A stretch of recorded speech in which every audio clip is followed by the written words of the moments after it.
गण, सम्मानित प्रतिनिधिगण, विशिष्ट अतिथिगण, संसद और राज्य विधानमंडलों के अधिकारीगण, मीडिया के मित्रगण, मैं आप सबको इस पावन भूमि में, जगन्नाथ की इस धरती में स्वागत करता हूं।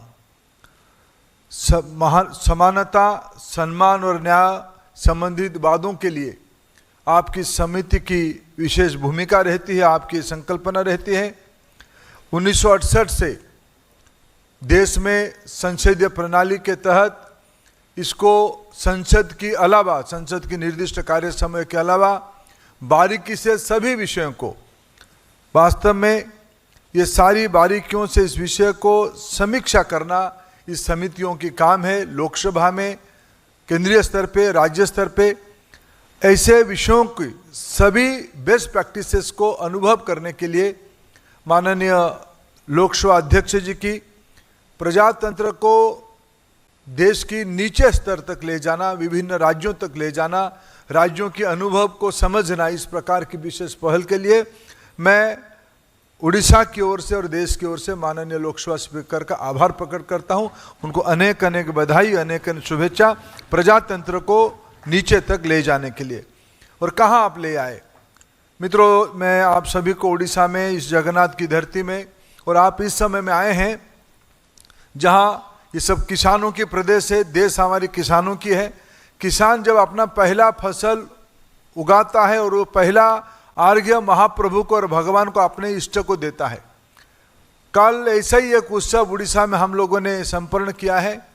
उड़ीसा के किसान कल पहली बार अपना उत्पादित शस्य को महाप्रभु श्री जगन्नाथ और माता समलेश्वरी तथा पाटनेश्वरी ऐसे अनेक देवा देवियों के सामने प्रस्थापित करके घर में सभी आत्मियों के साथ अन्न ग्रहण करते हैं।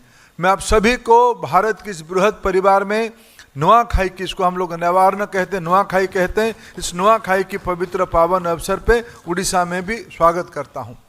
मित्रों, उड़ीसा वो भूमि है 261 ईसा पूर्व इस प्रदेश में जहां हम लोग बैठे हैं, इस भूखंड में एक बड़ा महासंग्राम हुआ था। उसको कलिंग युद्ध के नाम पे जाना जाता है। कलिंग युद्ध की उन दिनों में अध्यक्ष जी हरिवंश जी जैसे प्रसिद्ध साहित्यकार या उस समय में साहित्यों को मार्जन करने वाले कोई बड़े उड़ीसा की ओर से बड़े साहित्यकार और पत्रकार नहीं थे। आज कलिंग युद्ध को अगर हम वर्णन करते हैं, कलिंग युद्ध में इसीलिए उसको उल्लेख किया, आप सब प्रजातंत्र की प्रैक्टिशनर है, पुजारी हैं। कलिंग युद्ध के समय में ये इतिहासकार मानते हैं उस समय में कलिंग में गणराज्य होता था, यानी प्रजातांत्रिक व्यवस्था होती थी। तब वहां मगध की ओर से सम्राट अशोक की महापराक्रम सेना था। उड़ीसा की ओर से प्रजातंत्र में विश्वासी एक गणराज्य था, एक सामूहिक नेतृत्व था। इतिहासकार लिखते हैं हमको 1 लाख लोगों को, सैनिकों को जान गंवानी पड़ी। उस युद्ध के कारण सम्राट अशोक को चंडाशोक से धर्माशोक हुए। यहीं से बुद्ध की विचार विश्व में गया, ग्लोबलाइजेशन इसी भूमि से शुरू हुआ। ये तो एक प्रकार की इतिहास की वर्णन है। दूसरी प्रकार के इतिहास के वर्णन में एक उड़िया व्यक्ति के नाते आपके सामने रखना उचित मानता हूं। हम प्रजातंत्र के पुजारी हैं। आज से 2500 साल पहले हमारी प्रजातांत्रिक मूल्यों के कारण विश्व में शांति प्रतिष्ठा हुई थी। हमने हथियार नहीं छोड़ा था। यह कोई डिसआर्मामेंट, अस्त्र रहित कोई चर्चा नहीं हुई थी। हमने जान गंवाया था, हमने बलिदान दिया था, हमने अपना स्वाभिमान, मर्यादा और अधिकार की लड़ाई लड़ी थी। और आने वाले आगे के दिनों में उड़ीसा में स्वतंत्रता संग्राम की चर्चा हुई। उड़ीसा के हर एक जिले में कोई वंचित वर्ग व्यक्तियों के नेतृत्व में, वो वीर सुरेंद्र साय हो, आदिवासी समाज से थे, लक्ष्मण नायक हो, बिरसा मुंडा की विरासत यहां तक भी पहुंचती है। निर्मल मुंडा के बारे में आपने उल्लेख किया। यहाँ अनेक इस प्रकार रघु, जहां से हमारे अध्यक्षा जी आते हैं, उन्हीं की भूमि है, रघु दिवाकर की भूमि। यहाँ के लोगों ने, यहाँ के वंचित वर्गों ने देश की आज़ादी की लड़ाई लड़ा था। मैं डॉक्टर BR आम्बेडकर को श्रद्धांजलि देता हूँ। उन्हीं की बदौलत आज हमारी संविधान व्यवस्था बनी है और आप संविधान के सब अंश विशेष हो। आरक्षण, कल्याणकारी योजनाएं, कानूनी सुरक्षा और सकारात्मक नीतियों के बारे में बारीकी से अध्ययन करके इन समितियों के अध्यक्ष और सदस्य के रूप में आप केवल नीति समीक्षा के संरक्षक ही नहीं हो, आप न्याय और न्याय के प्रहरी हो, समावेशन की और वाहक और परिवर्तन के आप उत्प्रेरक हो। आप सुधारात्मक कार्रवाई, बजटीय संशोधन और न्यायिक हस्तक्षेप आप लोगों की कार्यकाल आपकी दायित्व है। एक समावेशी समाज हो, समावेशी विकास सबकी हो, ये आपकी दायित्व बनता है। मैं आज की इस राष्ट्रीय अधिवेशन में एक तथ्य आपके सामने सिर्फ याद दिलाना चाहता हूँ, पुरानी तथ्य है। 1999 में देश में प्रधानमंत्री अटल बिहारी वाजपेयी जी के समय में पहली बार देश में ट्राइबल अफेयर्स मिनिस्ट्री बनी। उसकी मंत्री, पहला मंत्री आदरणीय जुएल ओराम जी बने। ये हमारी विचार की प्रतिबद्धता सामाजिक न्याय के प्रति दर्शाती है। माननीय प्रधानमंत्री जी कहते हैं, श्री नरेंद्र मोदी जी को मैं कोट करता हूं, जो वंचित है उसे वरीयता देना आज के भारत की प्राथमिकता है। जिन गरीब, वंचितों और दलितों, पिछड़े आदिवासियों की आवाज दबी हुई थी, उनकी सपने को हमने संकल्प में बदलना है। ये मित्रों, ये संभव होने से, ये इसको पूरा करने से ही, ये संवैधानिक आवश्यकता है, इसको पूरा करने से ही 2047 तक हम विकसित देश के रूप में खुद को साबित कर सकते हैं। मित्रों, मैं संसदीय समिति के प्रति मैं भी उत्तरदायी हूँ। मैं भारत सरकार की शिक्षा विभाग की दायित्व में हूँ। मैं पिछले दिनों में राष्ट्रीय शिक्षा नीति को अगर समीक्षा करके इसे समझता हूँ, अगर समाज में पिछले 78 साल की आज़ादी के उपरांत हम इस बार 79th आज़ादी की दिवस बनाएं, अभी तक इस 8 दशकों के अंदर हम खुद को आत्मसमीक्षा करते हैं, आज भी शिक्षा समावेशी होना बाकी है, सर्वस्पर्शी होना बाकी है, सब तक पहुंचना बाकी है। अगर कोई वर्ग उससे ज़्यादा वंचित है तो समाज के वंचित वर्ग वंचित है, अनुसूचित जाति और जनजाति के लोग वंचित है। राष्ट्रीय शिक्षा नीति यही हमको मार्गदर्शन करती है। ये सभी के लिए एक समता केंद्रित सुधार, वंचित समूहों पर विशेष जोर देना, यही हमारी शिक्षा नीति की एक मूल मंत्र है। समग्र, समतामूलक और समावेशी शिक्षा नीति हमारी दायित्व है। मित्रों, उसके अगर मैं 2-3 उल्लेखनीय उपलब्धि पिछले 11 साल के आपके सामने में रखूं, हमने एक विषय को रिकॉग्नाइज किया। मातृभाषा आधारित शिक्षा होने से व्यक्ति की मौलिक चिंतन परिप्रकाश होती है। आदिवासी इलाका में, वंचित वर्गों में, जनजातियों में अपना अपना भाषा है। पिछले 11 साल में भारत सरकार की शिक्षा विभाग की ओर से 100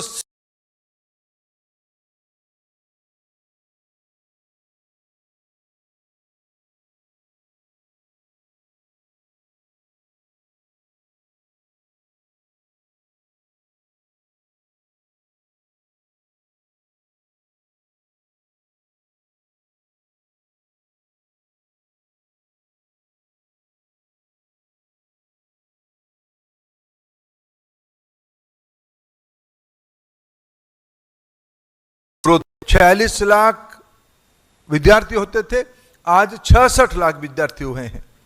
अनुसूचित जाति में छात्राओं की, महिलाओं के नामांकन 51% बढ़ी है। सबसे ज्यादा लाभ अनुसूचित जाति की महिलाओं को मिली, 51% की ग्रोथ हुई है। अनुसूचित जनजाति छात्रा के नामांकन में 65% की ग्रोथ हुई है 14 और 22 की तुलना में।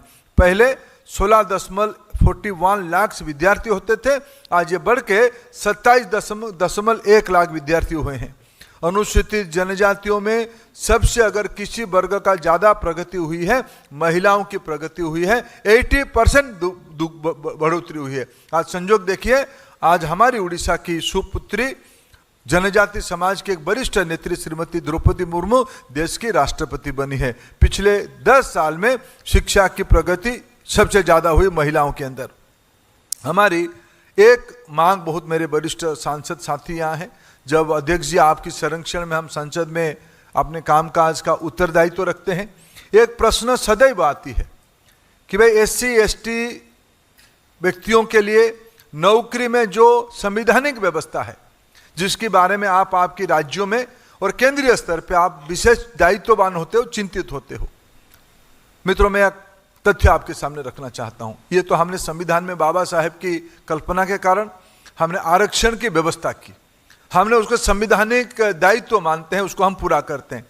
लेकिन मित्रों, मैं एक तथ्य आपके सामने रखूं, 2018-19 तक व्यवस्था तो थी, लेकिन उच्च शिक्षण संस्थान में जो professor, associate professor, assistant professor की नियुक्तियां होती थी, इनके लिए पद रिक्त रखा जाता था।